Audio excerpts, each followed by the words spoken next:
This channel does not promote any violent, harmful, or illegal activities. All content provided by this channel is meant for an educational purpose only. অন্যদিকে তামিলনাড়ুতে গিয়েও অমিত শাহর মুখে এ রাজ্যের vote মানে বাংলার ভোটের প্রসঙ্গ। 26-এর ভোটে বিশাল জনমত নিয়ে বাংলায় সরকার গড়ার দাবি আবারও করেছেন কেন্দ্রীয় স্বরাষ্ট্রমন্ত্রী।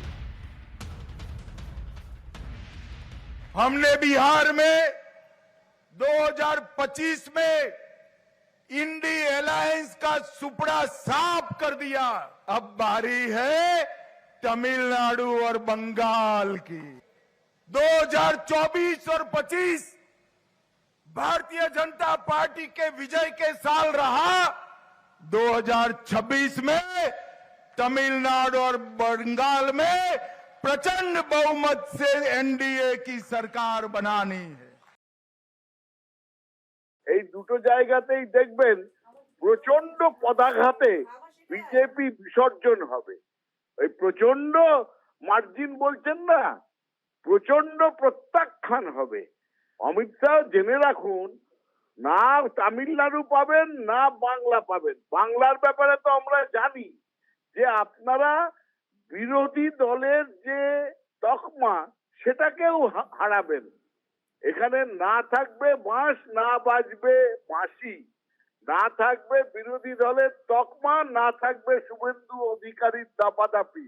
আপনাকে তখন আবার 1.5-2 বছর এই 2026-এর পরে বাংলায় পদার্পণ করতে আমরা দেখব না, যেটা হয়েছিল 2021-এর পরে। মাননীয় গৃহমন্ত্রী এটা বলছেন কারণ একটা স্ট্যান্ড থেকে, কারণ ওনার কাছে সেই কনফিডেন্সটা রয়েছে যে আমরা মুখ দেখিয়ে ডায়লগ বলে তো আর এই কনফিডেন্সটা পাইনি। আজকে মাননীয় প্রধানমন্ত্রী যে কাজ করেছেন 2014 থেকে 22টা রাজ্যে আমাদের বিজেপির সরকার চলছে, সেখানে যে কাজ করেছি, যা রিপোর্ট কার্ড, সেই রিপোর্ট কার্ডের বেসিসে কথা বলছি।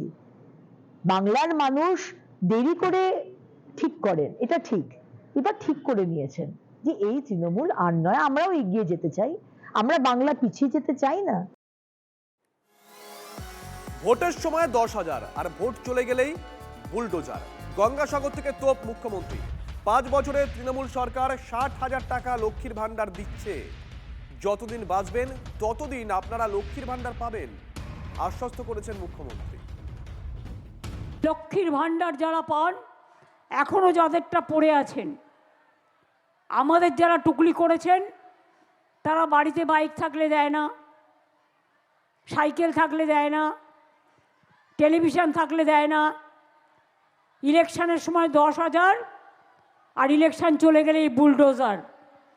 আর আমরা কিন্তু বলেছিলাম 21 সালে দেব, দেখুন 4 বছর হয়ে গেছে, 4.5 বছর, 5 বছর পড়লেই টাকাটা হয়ে যাবে 60,000। তোমরা ভোটের জন্য দাও 10,000, আমরা 5 বছরে দিই 60,000।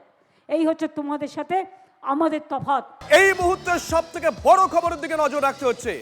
মার্কিন উপরাষ্ট্রপতি জেডি ভান্সের বাড়িতে হামলা। মার্কিন উপরাষ্ট্রপতি জেডি ভান্সের বাড়িতে হামলা, এমনকি গুলি চালানো হয়েছে বাড়ি লক্ষ্য করে। ডিটেল নেব দীপের কাছ থেকে। দীপ, বড় খবর। তবে নিঃসন্দেহে বড় খবর তো বটেই, তার কারণ মার্কিন ভাইস প্রেসিডেন্টের নিরাপত্তা নিরিখে যিনি মার্কিন প্রেসিডেন্টের পরের ধাপেই পড়েন, সেই ভাইস প্রেসিডেন্ট জেডি ভান্সের সিনসিনাটির বাড়িতে সোমবার সকালবেলা অজ্ঞাত পরিচয়ের বন্দুকবাজ তারা গুলি চালিয়েছে। গুলিতে বাড়ির কাঁচ ভেঙে পড়েছে। তবে সেই সময় জেডি ভান্স এবং তার পরিবার কেউই ওই বাড়িতে ছিল না।